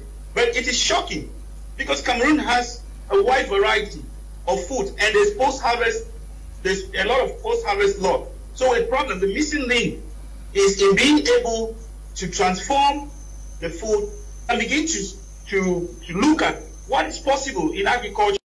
When they have that in mind, what is possible, they will begin to apply themselves. They can begin to contact us to look at those who are into marketing. How can they market these products? You would find a lot of our young people marketing genetically modified food that have been imported from abroad. Now, Afro Brains is coming with food that has been transformed from our local organic products. Come and work with us with all confidence. Give these goods to family. Sell these goods to make these big people know. Because the thing is, people are still having perceptions. They are still watching Hollywood, and they are not really certain about when we talk about transforming food back home. It's still a mystery to Cameroonians. So we want Cameroonians to know that it's something extraordinary. This is just a normal thing. This is the same food that they plant in the farm. We have just been able to transform it to a form that can stay long at home. For example, waterproof flour. If you buy our waterproof flour, you can buy the quantity that you like. You can buy the whole year. You take a little bit, you soak it in water, and you spin it, and you eat. If you want to prepare waterproof the following, do it. But you see that normally, if you go to the market, buy waterproof, buy fresh, and that form is not very healthy because it's still fermenting. And now they're bringing the form that is healthier. It's dry. You keep it at home for as long as you desire. So these are some of the solutions that we are putting into the system. We mentioned the plantain flour. Plantain flour is very healthy, as Miranda indicated, for diabetic patients and why not others. You can cook bread, you can fry your pancake, you can do your biscuit, you can do your cake. All the flour, which cassava flour, you can do your bread, you can do your pancake, you can do your water food, and so on. Sweet potato flour, all variety of flours. We have cowpea, which is popularly called coffee beans. You can still have that too. So we have a wide variety. You go to the oil section. We produce oil from every grain. We are looking at people who can supply us with egusi so that we can produce healthy oil from egusi loaded with vitamin A, 4% of egusi or vitamin A, which is very important in cooking oil. Some of the oils that we bought from abroad are extracted chemicals. A lot of chemicals need. People don't know that those oils are not even edible. Some of those oils are extracted. We use cold pressed method to extract our oil. Cold pressed means that in the extraction of the oil, you don't use chemicals. You don't use heat. Because when you use too much heat, it's going to destroy the vitamin. It's going to destroy a lot of the important nutrients that is found in the oil. We use cold press. So the oil is very healthy. But I think we need to communicate our. So we're talking like this so that young people who have some academic background can begin to come, and then we give them all this so they can communicate this to the general public. So people can begin to know that we're not just talking about organic food. This is not the organic food they hear on Hollywood. This is local food which is healthy. Okay. So people should understand it's not like something expensive. It's just normal. It's for food. And it's healthy for our body. Mr. Leo, good evening. I like your program. When you import some of these meshing, sometimes the Cameroon government would never release them from the poor. It's Nestor Wanta writing from Bamenda. Thanks a lot for this particular program on food and agrarian transformation. Please kindly send me the number of that woman or institution representative on the platform. Okay. Stop calling. When you call, we cannot read messages. Good evening. In the studio, interesting program. Keep up, Mr. Liu and the crew. I love your program. Please, can I find Afro Brain Cameroon in Douala Stock Exchange Market? Is Berenu Ace writing from Yaoundé? Can you just ask that number directly to those concerned? Good evening, Mr. Liu. I like the way Apostle Ambe do all his analysis with statistics. Just to confirm that he said about Mr. Dangote last week, I was in Bamenda food market with a tomato dealer who was lamenting that Dangote has dealt with them by urging the Nigerian government to stop importation of fresh tomatoes, contraband, via Manfi from Cameroon, that he will employ Nigerian youths to farm tomatoes in Nigeria. Ben Lucas, watching from Menka Village, Santa Subdivision. We produce leeks, celery, carrots, and tunes. Please, can your audience help tell us other end products other than consuming them raw?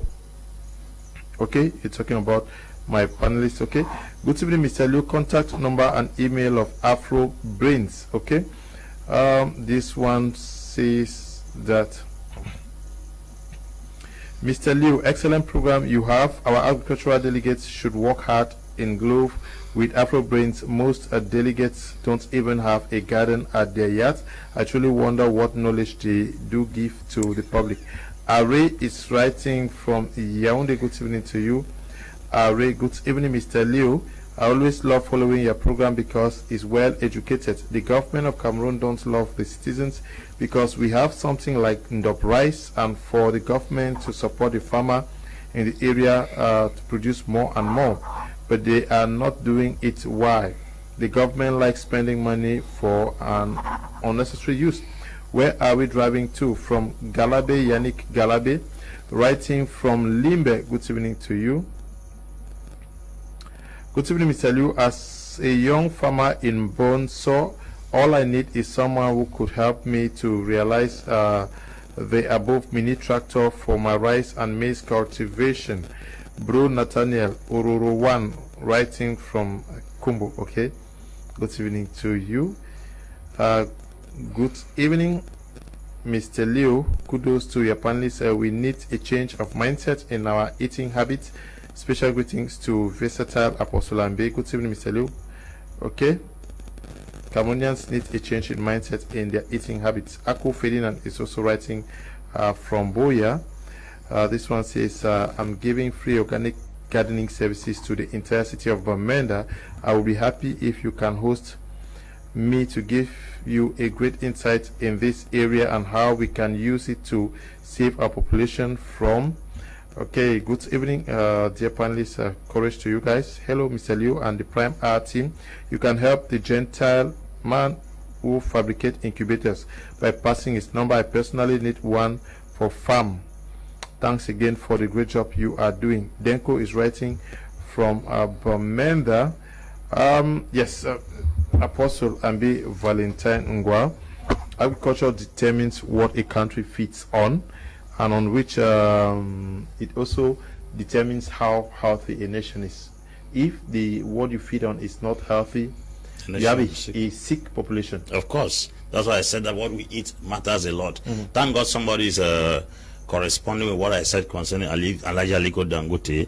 You see, one of the senators in Nigeria went to the Senate and said, we have so much focused on oil to the extent that it's difficult for us to discover better potentials in us. Nigeria has a huge tourism industry that has not been exploited because oil has blinded us. Nigeria has a huge agricultural sector because oil equally has blinded us. There are countries in Africa that God has blessed abundantly, and blindness to these abilities and potentials is the reason for poverty. That's why I will always repeat this, my quote: poverty is not the absence of human, financial or material resources, it's the absence of leadership.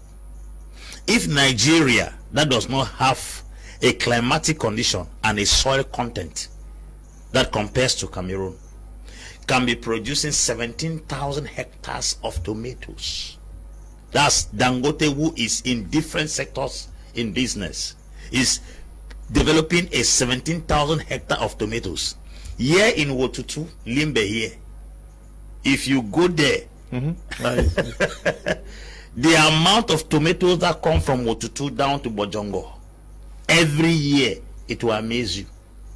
I asked once, I have never seen oranges being taken to brasseries. What do they use to produce orange? What do they use to produce ananas? Pamplemousse. China doesn't have farms for this amount of tomatoes they bring here, but they are constantly shipping tomato here. Where do they get it? We have not just the raw material, we have the atmosphere and the soil that can constantly give us the assurance, because transforming process is different when you don't have a cultivating power. The strength of the transforming power is in the cultivation. We have the cultivating power, which definitely we are supposed to be the highest transformers. It is unfortunate that we are producing in huge quantities and others are transforming it for us.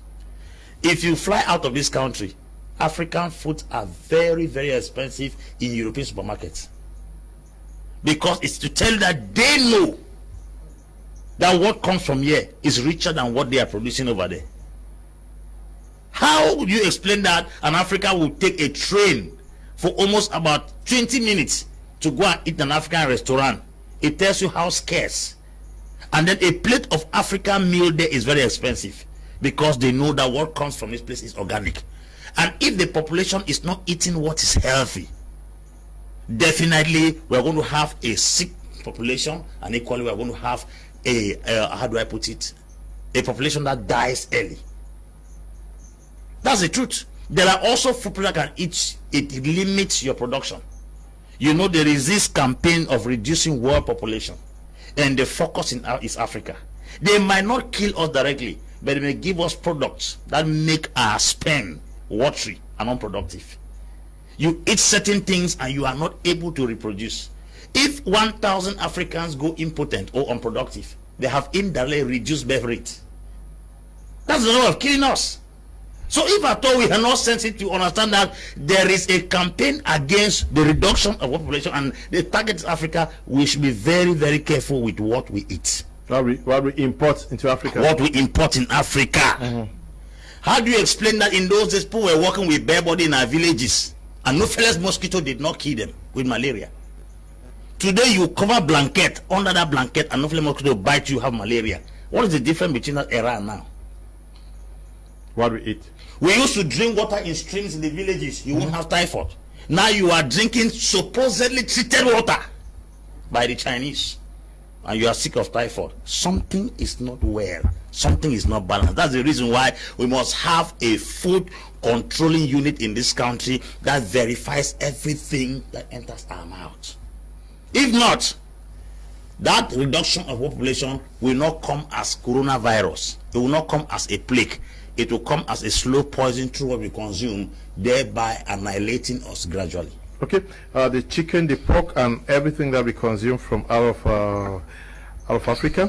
Good evening to you all in the studio. I will that Pastor Ambe should be the president of this country because he speaks a lot of sense. I am Azor Simon, writing from Mutengen. Good evening, Mr. Liu. Please, can you help me? And G number, I need some incubators. And Peter from Bomenda. I'm confused. So many messages. The person with incubator, can you just contact me after the program? And those who need the incubators, can you also contact me after the program so I will know how to link you guys. Good evening. I'm Reverend from Yaoundé. I just tuned on my TV this evening and I like the program, so I don't know how to your contact. Okay, my contact, get to that contact on WhatsApp. Hello, Mr. Leo. Moving from farm to market is what is killing most of us young people. I am Christian, writing from Tatum. Good evening, Mr. Leo. Just to say kudos to you and your team, and also with your choice of topics. Keep up. Ekule Alexander from Bengengang Sang, writing from Bengui. Okay, thank you very much, Mr. Kung, for the program. Okay, hi to all in the studio. Tabi Butengu following up from Yaoundé. Quite an interesting program. More grace to you all. Good evening to you. Good evening, Mr. Leo. Your program is nice, just that we have a very bad government. That is why we are where we are. Bravo to Apostle Ambe. Panjo, writing from Tombel. Good evening to you. Panjo. Just to concord with Apostle Ambe, what is killing us Cameroonians is the gain some individuals made from custom duty. That is why we import rather than produce in Cameroon. Emmanuel is writing from Boya. Good evening to you, Emmanuel. Good evening, Mr. Liu. I love the topic of today. I run the poultry and I need an incubator. Kindly send me the number of the listener who produced incubator. Is Yelum John, writing from Yaoundé. The guy with incubator, please, can you just contact me again so that I can share a number with those who need it. Good evening, Mr. Liu. I love how Apostle is hitting it hard on this agricultural topic. He needs to be appointed as the Minister of Agriculture to help us bring policies that will revamp this sector. Alex is writing from Boya. Congrats, Apostle Ambe. You are indeed a whole library. Do you know that Gary used to leave Baligam to Equatorial Guinea and Gabon? Indeed, we can. Derek is writing from Chang. Dr. Fon, we are running out of time. I asked about whether Afro Brains has other projects aside what we already are observing in the future. Yes, yes, of course. Afro Brains has quite a huge amount of products. Like I indicated before, there are several opportunities in agriculture. Afro Brains is at this point in time starting with the transformation factory. We are going to also be expanding. We have agents. So as we speak, we have agents across Cameroon. So if anybody wants to get the Afro Brains product, feel free to contact us. We will link you up with the agents in the place where you find yourself. So as we move ahead, we are going to be setting up centers like restaurants and shops in the various the major cities, so that people can be able to go there and actually not only consume the semi-finished product like the flour and the oil, but also able to consume the finished product. Today we hear of KFC in the West. There's KFC, which is a franchise globally. Go to Europe, you go to America, you go to, even here in China, you have KFC all over. We want to set up a food chain in Cameroon and of course in Africa that will provide healthy food to the people of Africa. It is high time Cameroonians and Africans as a whole begin to realize that food is a matter of national security. If we do not pay attention to what we eat, then there is nothing else we should be paying attention to, because what we are is what we eat. As long as we continue to consume the food that we have we importing, we are going to continue to be sick.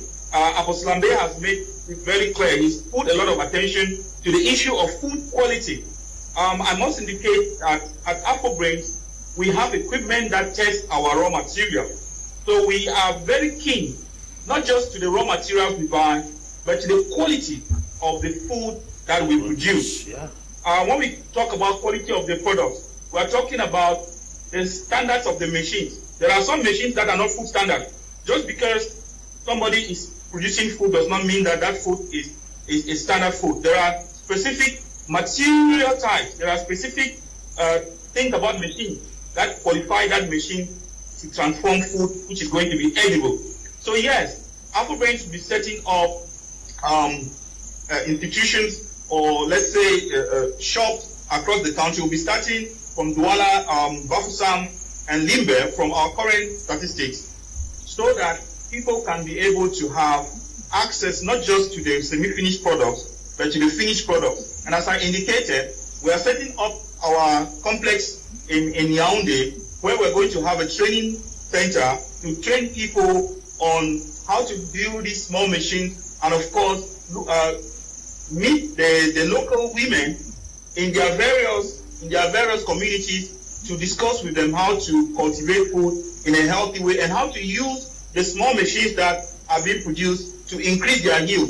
People who own farms and who are interested in dealing with us, I listened carefully to you indicate how Dangote probably stopped the importation of tomatoes into Nigeria and set up a project. Of course, if the tomato farmers across Cameroon have a challenge in where to sell their products, they can always get in touch with Afro Brains. We can go into a collaboration, win-win collaboration, where they can produce in large quantities and we can transform and put this into the market so that people can begin to eat healthy food.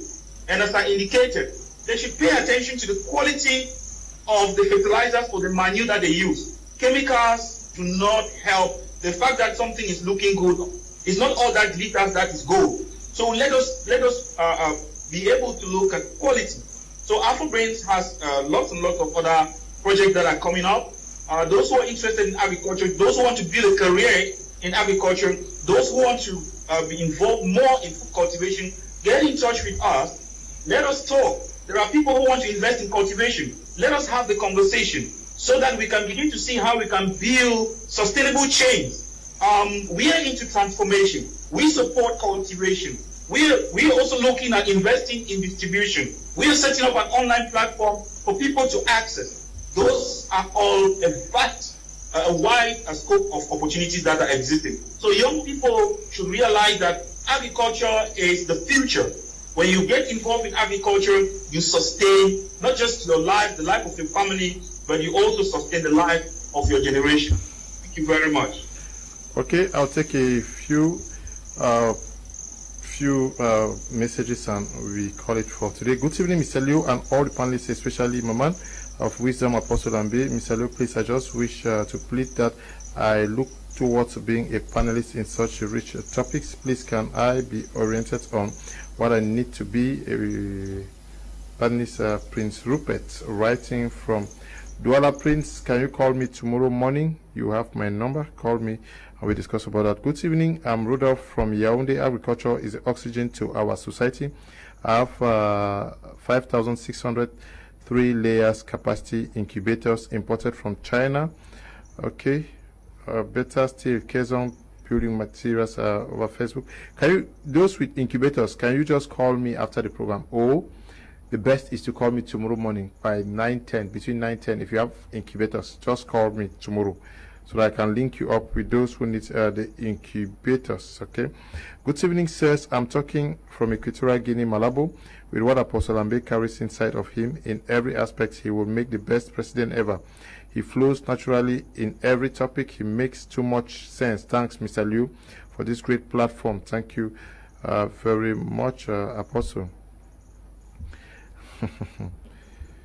They want you to be president. They want you to be minister. Who knows?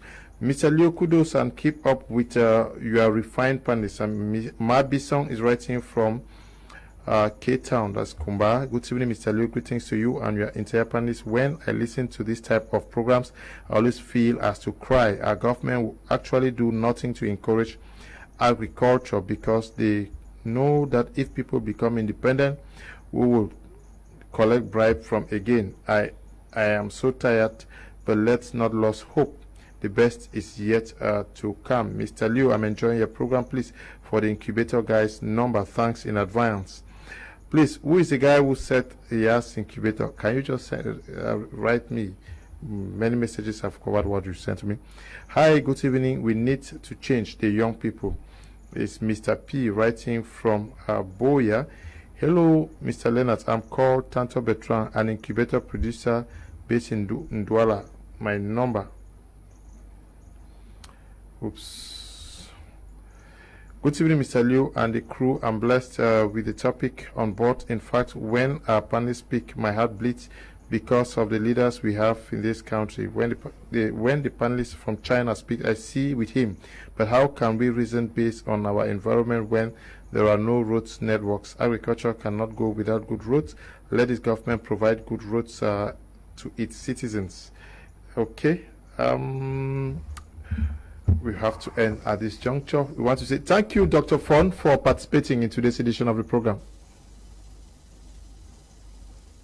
Yeah, thank you very much. I really do appreciate the platform. I really do appreciate the effort that you're making. And I must say that I've watched your programs in the past. They are very educative. They are really centered around those things that affect the day-to-day life of Cameroonians. So thank you very much.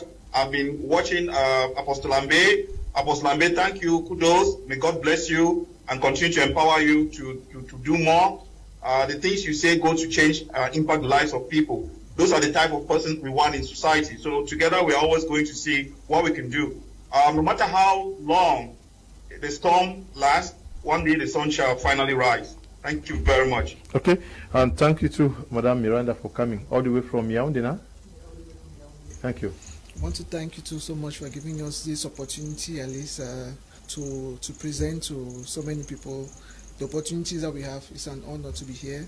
And I also want to thank Apostle Ambe so much. I've learned so much from what he said, and I've been watching the program. It's really educative and very interesting. Okay. I just pray God to continue to give you the strength to do more. Okay. We also want to say thank you to you, Apostle Ambe. It's always a joy to be here. This is my house, and I fall in love with Afro Brains. I don't know where they think they can feed me. I'm ready to walk. Okay. Tomorrow we are going to be looking at the coalition for dialogue on negotiation. We're going to be finding out what role they can play to ensure that peace and justice returns to the troubled northwest and southwest regions. We are going to be having two members of that platform who are going to be contributing from out of the country. Apostle Ambe is going to join them alongside another panelist to look at how peace and justice can effectively be seen as having been done in the northwest and southwest regions. We want to thank you all who took time off to watch the program, the production team. Stay blessed. Bye-bye.